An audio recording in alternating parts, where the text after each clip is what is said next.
Hello everyone. आज हम वसंत भाग 3 के कक्षा 8 के हिंदी की पाठ्यपुस्तक का अध्ययन करेंगे। आज का हमारा पाठ है पाठ 5 चिट्ठियों की अनूठी दुनिया। इसके लेखक हैं अरविंद कुमार सिंह जी। अरविंद कुमार सिंह जी अपने इस लेख के द्वारा, जिसका नाम है चिट्ठियों की अनूठी दुनिया, के बारे में बताना चाहते हैं कि किस तरह से चिट्ठियों पत्रों की दुनिया अनूठी है या अनोखी है। जैसा कि हम वर्तमान समय में देखते हैं कि आज हम WhatsApp, Facebook, SMS, messenger, mobile आदि का प्रयोग करते हैं, आदि का ज़माना है। इनमें जो चिट्ठियां हैं वह कहीं पीछे छूट गई हैं, लेकिन एक ज़माना था जब चिट्ठियों की बहुत अहमियत थी।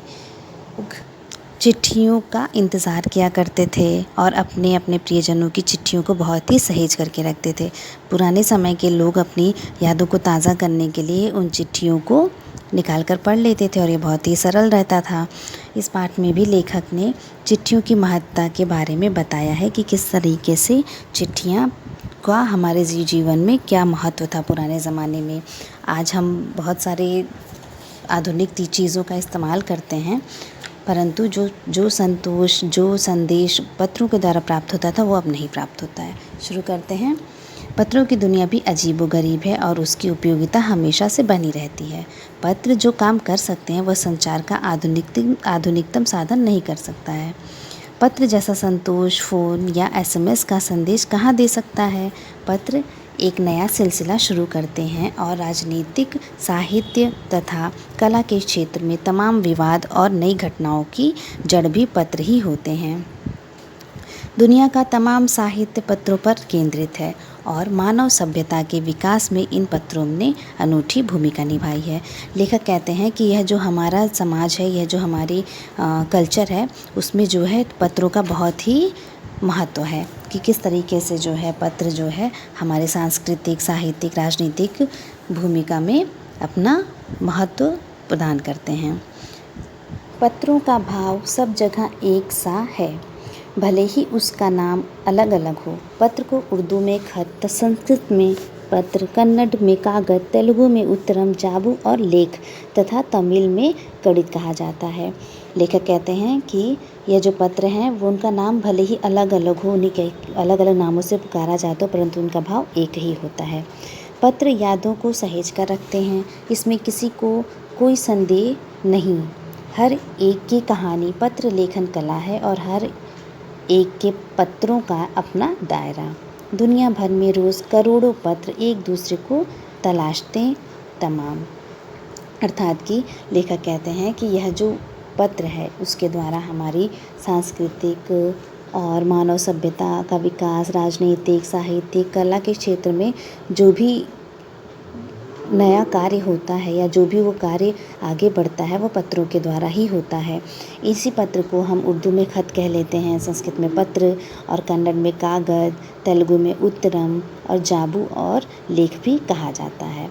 इस तरीके से पत्रों का नाम भले ही अलग अलग हो, परंतु उनका जो भाव होता एक होता है।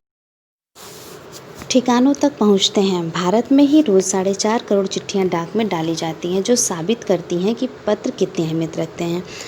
लेखक के कहे अनुसार उन्होंने कहा कि 4.5 करोड़ की चिट्ठियां अभी भी भारत में डाली जाती हैं।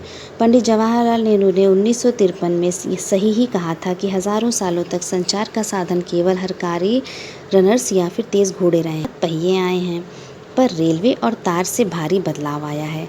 तार ने रेलों से भी तेज़ गति से संवाद पहुंचाने का सिलसिला शुरू किया है। अब टेलीफोन, वायरलेस और आगे रेडार दुनिया बदल रहा है। लेखक कहते हैं कि तार के और ट्रेनों के द्वारा इस चिट्ठी के युग में बहुत ही बड़ा बदलाव आया है और तारों के द्वारा जो टेलीफोन है, वायरलेस हैं, इनके द्वारा जो है ये नए उपकरण हैं, इनके द्वारा ही और भी तेज़ी से संदेश को आगे प्रसारित किया जा सकता है।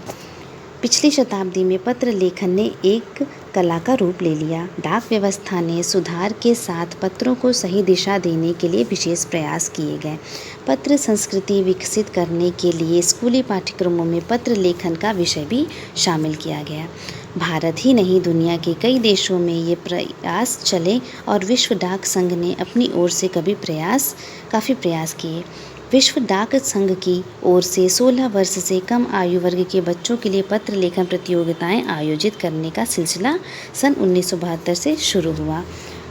यह सही है कि खास तौर पर बड़े शहरों और महानगरों में संचार साधनों के तेज विकास तथा अन्य उपकरणों से पत्रों की आवाजाही प्रभावित हुई है, पर देहाती दुनिया आज भी चिट्ठियों से ही चल रही है। फैक्स, ईमेल, टेलीफोन तथा मोबाइल ने चिट्ठियों की तेजी को रोका, पर व्यवहारिक डाक की संख्या लगातार बढ़ रही है। लेखक कहते हैं कि जो गांव के लोग हैं, जो ग्रामीणवासी क्षेत्र हैं, वहां पर आज भी ईमेल और जो है फैक्स, टेलीफोन का उतना ज़माना नहीं रह गया, और वह वहाँ पे भी अभी भी तेज़ी किस चीज़ की है, चिट्ठियों की है। वहाँ पे लगातार चिट्ठियों के द्वारा ही संदेश प्रसारित किए जाते हैं।